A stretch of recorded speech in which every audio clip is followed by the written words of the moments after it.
vamos falar um pouco a respeito dos levantamentos e como que a safra brasileira tem sido vista.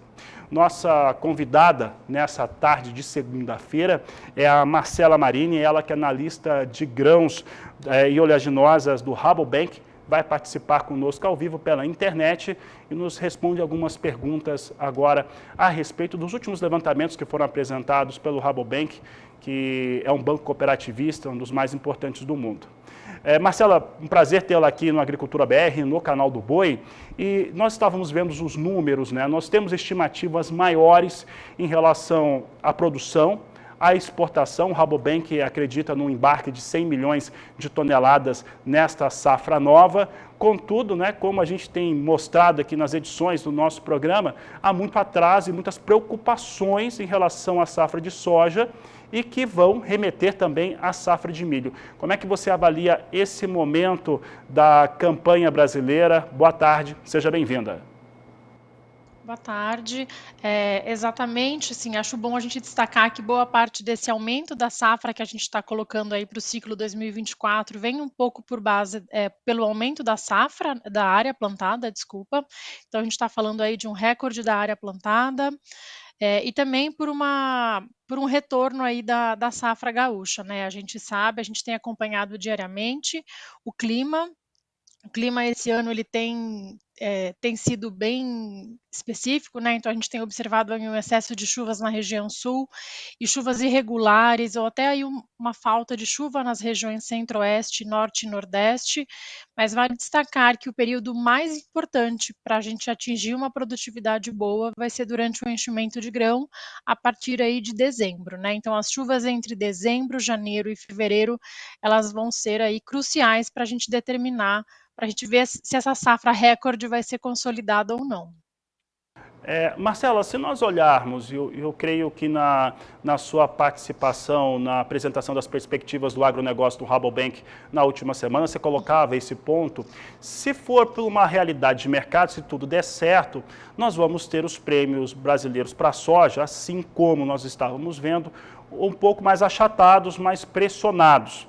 Hoje, por acaso, nós temos ali uma alternação, daqui a pouco eu vou falar sobre soja no Porto, mas tem uma alternação porque há uma preocupação muito forte com El Niño, com a América do Sul, com a produção. Sobre esse aspecto, você acredita que nós podemos ter alguma reviravolta no mercado? Porque parece que está longe disso, tanto de se confirmar uma coisa quanto outra. Eu entendo que a gente pode ter uma melhora nos prêmios no primeiro semestre, se a gente vê aí uma redução considerável da nossa expectativa da safra de soja para 2024. Se essa safra se confirma acima de 160 milhões de toneladas, aí a expectativa da gente de novo ver prêmios negativos nos portos para 2024, ela fica cada vez mais próxima. Vale comentar, principalmente em relação aos prêmios, é que eles também refletem um pouco da escassez logística que a gente enfrenta, né? Então, se a gente colocar aí, sob perspectiva, uma safra recorde, um volume recorde a ser colhido, a ser exportado, transportado e armazenado, isso deve pressionar, sim, os prêmios para a safra 2024. Mas vai depender muito da nossa oferta a partir de janeiro de 2024. A gente pode ter uma mudança de patamar de preço no prêmio se essa safra ficar muito abaixo aí das expectativas. Marcela, eu vou colocar algumas variáveis que nós temos visto no mercado. Uma delas é que, apesar de ter tido uma grande safra na campanha 22-23 de soja, o Brasil, ou as trades, os produtores, conseguiram comercializar bastante essa soja. Hoje talvez tenha entre 15 e 18 milhões de toneladas de soja disponível da safra antiga ou a safra atual e que precisa ser comercializada. Ao mesmo passo, há uma sinalização importante de demanda internacional e uma safra norte-americana, apesar do Departamento de Agricultura dos Estados Unidos na quinta-feira ter elevado um pouco frente ao que acontecia em outubro, ainda é uma safra bem menor do que a perspectiva inicial. Como que aí fica esse aglomerado de situações, de variáveis, porque o produtor vai ter a safra nova para comercializar aqui do Brasil e tem esse resquício de safra da soja 22-23. Já que você tocou no ponto da safra norte-americana, eu vou trazer um contraponto que seria a safra de soja aqui na América do Sul, né? Então, eu concordo com você. A safra lá nos Estados Unidos de soja, esse para a safra 23, 24, ela ficou aí um pouco abaixo do esperado, né? Um pouquinho acima das 112 milhões de toneladas, e isso acaba trazendo um pouquinho mais de demanda aqui para o Brasil nesse último trimestre.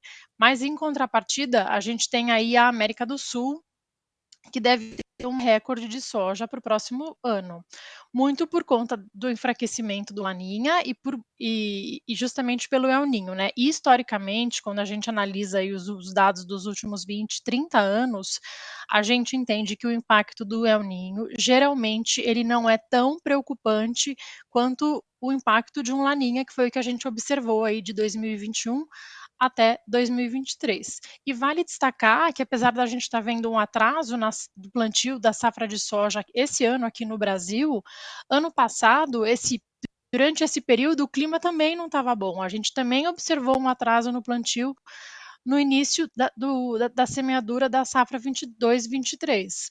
Mas o que possibilitou o Brasil a colher uma safra recorde durante 2023 foram justamente essas chuvas que ocorreram durante o período de enchimento de grãos. Então, a gente tem que acompanhar as chuvas, principalmente durante esse período, para a gente entender aí qual que vai ser o potencial da safra brasileira. A partir do cenário atual, a gente entende que a gente pode ter um potencial produtivo um pouco menor, mas isso ainda não é um impeditivo para a gente ter uma safra acima de 160 milhões de toneladas a partir de 2024. Marcela, vou aproveitar e ligar o assunto soja com milho. Você também falava a respeito do Uhum. cereal na última semana. As perspectivas já são de uma produção menor aqui no Brasil e quanto maior é o atraso da sinalização da semeadura da soja, mais fica comprometido essa área a ser cultivada. Alguns estados, como Paraná, parte do Mato Grosso do Sul, parte de São Paulo e Minas, não é uma questão de se vai ter ou não geada, mas sim quando que ela vai ocorrer comparado com o desenvolvimento do milho. Os números do milho, o que você pode nos contar, como é que deve ser essa campanha de 2024 para a segunda safra? Diferente do que a gente tem apontado para a soja, o risco para a safra de milho ele é realmente um pouco maior. Então, a gente já está considerando uma redução diária para a próxima safra.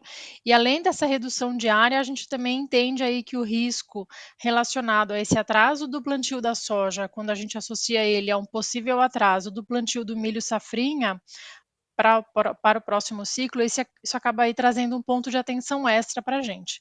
A gente sabe que além dos riscos de geadas lá no Paraná, principalmente, a gente tem também aí o risco de fim das chuvas no centro-oeste. Então, o plantio do milho safrinha acontecer dentro da janela ideal é muito importante, assim, e com certeza se a gente associar esse risco o El Ninho, isso acaba trazendo aí um ponto de atenção ainda maior em relação à oferta de milho do próximo ano. Em relação aos nossos números, então, para a safra 2023, a gente fechou aí uma safra total de 134 milhões de toneladas, enquanto o nosso número inicial para a safra 2023-24 é de 127 milhões de toneladas. Então, uma redução aí de 7 milhões de toneladas em relação a esse ano.